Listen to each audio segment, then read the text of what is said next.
Au fur et à mesure que les armées des puissances occidentales s'installent dans les pays du Sahel, notamment au Mali, au Niger et au Burkina, pour prétendument les aider à y faire face, l'on a assisté à une extension et à une densification tout aussi progressive du phénomène terroriste dans la région.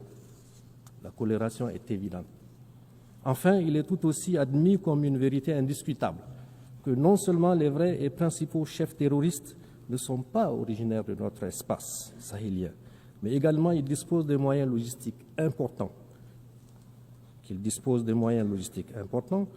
des modes opératoires particuliers et fomentent d'une violence aveugle et une nuit qui sont totalement étrangers à notre espace géographique et culturel. En effet, nos pays ont certes connu dans leur histoire et dans un passé encore récent des guerres au nom de la religion et des épisodes de rébellion, mais n'ont jamais connu une violence meurtrière gratuite et sans discernement de l'ampleur de celle que nous connaissons aujourd'hui. Pour toutes ces raisons, vous conviendrez qu'il s'agit bien d'un terrorisme importé et à dessein. Madame la Présidente, Mesdames et Messieurs, il s'agit également d'un terrorisme sponsorisé. Il se pose en effet véritablement la question du financement des terroristes, ainsi que la destination de toutes les ressources qu'ils capturent depuis plus d'une décennie. En effet, comment comprendre que des terroristes puissent soutenir dans la durée un tel effort de guerre? En outre, il faut relever l'heureuse coïncidence qui voudrait que la localité de Kidal, au Mali, lieu de repli des terroristes et autres trafiquants, soit libérée par l'armée malienne dans le dernier trimestre de l'année 2023, en même temps que l'armée française quittait le Niger. Du reste, le gouvernement du Niger, à l'instar du gouvernement du Mali et du Burkina, a régulièrement porté à la connaissance de l'opinion internationale des éléments de preuve de l'implication de plusieurs puissances étrangères dans la déstabilisation des pays de l'AES à travers les soutiens qu'ils apportent aux terroristes. Madame la Présidente, Mesdames et Messieurs, du haut de cette tribune, je tiens à dénoncer le soutien assumé et revendiqué par la France au terrorisme au Sahel et au Niger en particulier. En effet, depuis le renvoi de ces troupes du Niger en 2023, comme il l'a annoncé, le gouvernement a mis en place un véritable plan sournois et subversif de déstabilisation de mon pays qui consiste, entre autres, à renseigner, former, financer et équiper les terroristes. À des tentatives malheureuses pour créer les conditions d'un conflit interethnique au Niger et au Sahel, en une campagne de désinformation et intoxication pour discréditer mon pays, ses institutions, ses responsables politiques et son armée, en entretenant et en alimentant une tension politique permanente entre mon pays et certains de ses voisins. À cela, il faut ajouter la guerre économique et financière sans précédent qui consiste notamment dans la volonté haineuse de la France de saboter tous nos projets de développement en démobilisant les investisseurs et en votant systématiquement contre mon pays au niveau de toutes les institutions financières internationales telles que la Banque africaine de développement, la Banque mondiale et le FMI. Madame la Présidente, Mesdames et Messieurs, ce qui se passe aujourd'hui dans notre région du Sahel et au Niger en particulier est la résultante de plusieurs facteurs. D'abord, un passif colonial non encore soldé. Il faut le solder, ce passif. Les Nigériens n'ont jamais oublié la violence particulièrement inouïe qui a caractérisé l'occupation coloniale.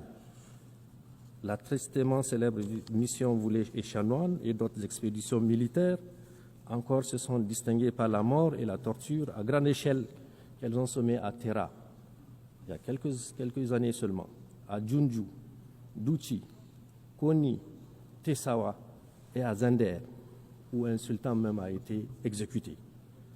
Madame la Présidente, Mesdames et Messieurs, du haut de cette auguste tribune, mon pays, le Niger, s'adresse à la conscience du monde pour montrer du doigt cette force hostile qui, depuis le XIXe siècle, ne désarme pas et mène encore de nos jours une guerre totale contre mon pays, comme en témoigne l'assassinat le 27 novembre 2021 à Terra des jeunes manifestants par l'armée française et la menace d'intervention militaire de la CEDEAO instrumentalisée par la France. Il faut appeler les choses par leur nom.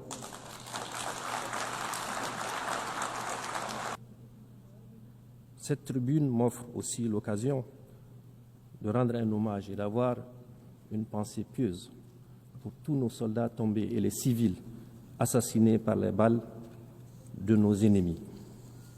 Ces crimes nous rappellent d'ailleurs ceux commis par la France au Niger depuis 1899 et qui saignent encore dans notre mémoire collective.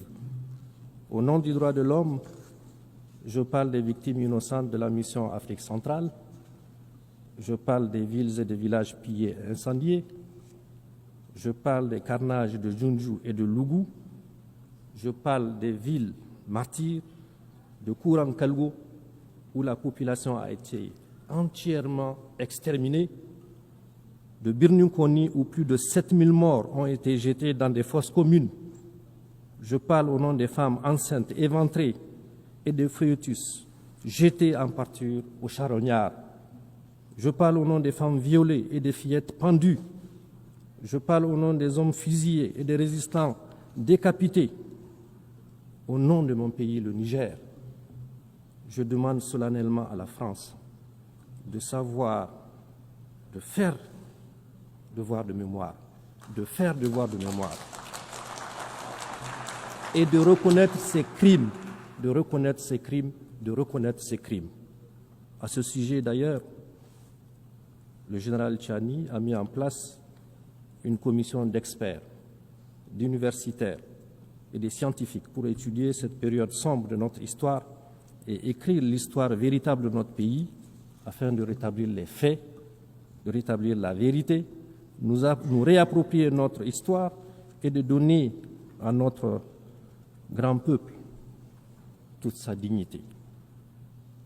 Ce que nous avons réussi, c'est de renvoyer de notre pays sans haine, ni violence, ni rancune, les forces qui entravaient notre souveraineté et empêchent nos forces de défense et de sécurité de monter en puissance pour accomplir efficacement notre mission. La doctrine des soldats nigériens, des militaires nigériens, on ne devrait recevoir aucun soldat sur notre territoire. C'est une mission qui nous revient à nous. Le terrorisme encouragé et financé par les puissances occidentales. Chaque fois que nous dénonçons les accords léoniens qu'ils faisaient signer pour continuer à exploiter nos ressources à leur guise, ce terrorisme orchestré endeuille nos villes, vide nos campagnes et leurs forces vives. De leurs forces vives et en la terreur et prive nos populations rurales d'écoles et de soins médicaux. Mais le Niger, ensemble avec les deux autres pays, le Burkina et le Mali, sont en train de reconnaître, de renaître.